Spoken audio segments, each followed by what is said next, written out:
1 month ago, the International Court of Justice found that there was a plausible risk that Israel may be committing genocide in its war on Gaza.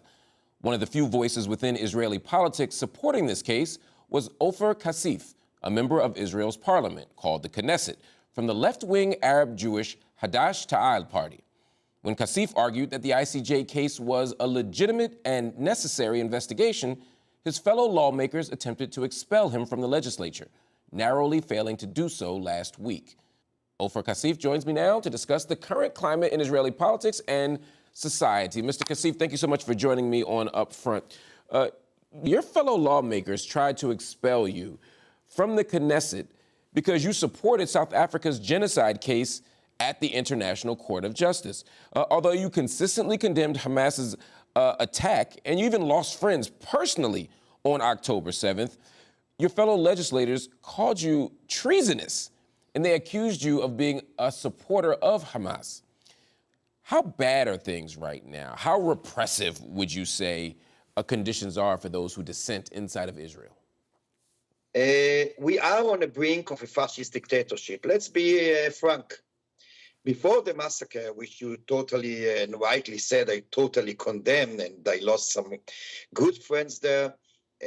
But first and foremost, ideologically and morally, I totally condemn this massacre, this carnage committed against innocent civilians by Hamas.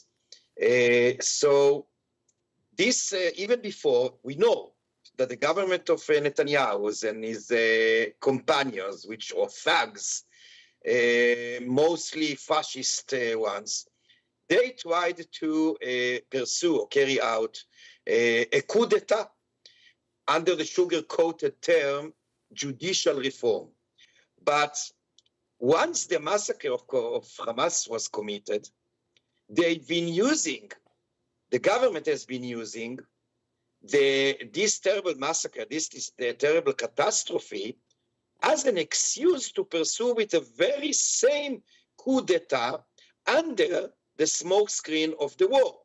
Part of it is not only the ongoing massacre and destruction that the government of Israel is responsible for in Gaza. It's also the ethnic cleansing in the West Bank and East Jerusalem, occupied East Jerusalem and the West Bank, but it is also political persecution of any opposition voice that is raised within the state of Israel, mainly if it comes from Arab citizens, but not only.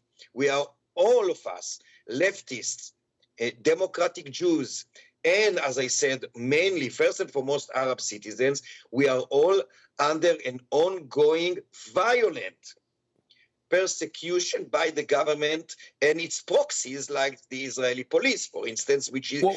I'm glad you mentioned that, because these people, this coalition of dissenters that you're talking about, it's not a small number anymore. Just this past weekend, thousands of Israelis took to the streets in protest against Prime Minister Netanyahu and his government. They demanded early elections. They demanded a deal to release the remaining hostages in Gaza. The polls show that Netanyahu has low support and that the support is dropping. That's true.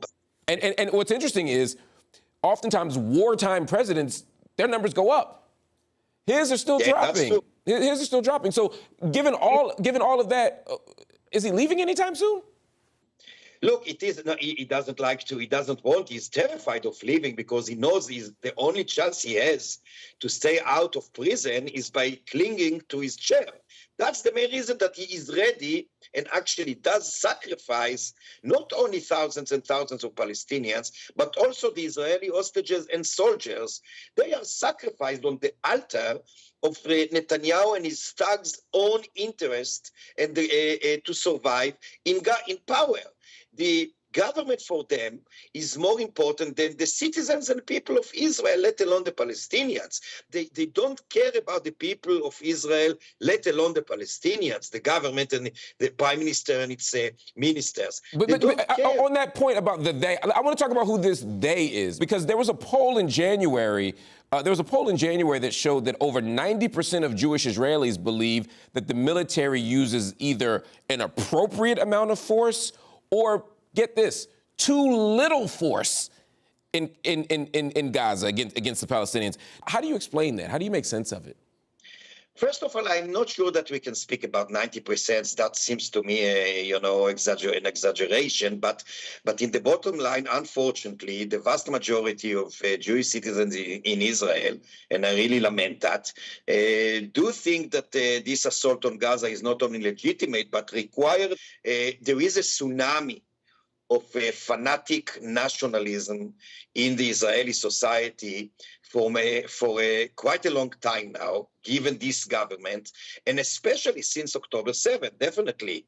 The government wants to survive. As I said before, the prime minister and his allies, his fanatic allies, mostly messianic lunatics, they don't care about the blood of Palestinians and even of Israelis, as I said before. For them, blood is a kind of a gasoline that moves the machine, the messianic fanatic machine. Now, unfortunately, they use all power they have, and of course they have, in order to, brainwash the people who live in Israel. And unfortunately, what role does the media play in that? What role does the media play in that brainwashing project you mentioned? And I say that because as we watch the news coming out of Gaza, it's pretty chilling. It's harrowing. Just in the last couple of weeks, we've seen footage of a 2-month-old infant dying of starvation. We've heard 6-year-old Hin Rajeb's pleas for help while being trapped in a car surrounded by her dead family members. Haaretz journalist Gideon Levy said that in most Israeli media coverage, it's as though Palestinian civilians, quote, do not exist. And that, quote, in Israel, you see only the soldiers, only the hostages. How true is this? Are Israelis seeing the suffering in Gaza? What you just quoted and said is 100% correct. The Israeli media, the vast majority of the Israeli media and journalists, I can count on one hand, on one palm of my hand, how many journalists do refer to the catastrophe that goes on in Gaza.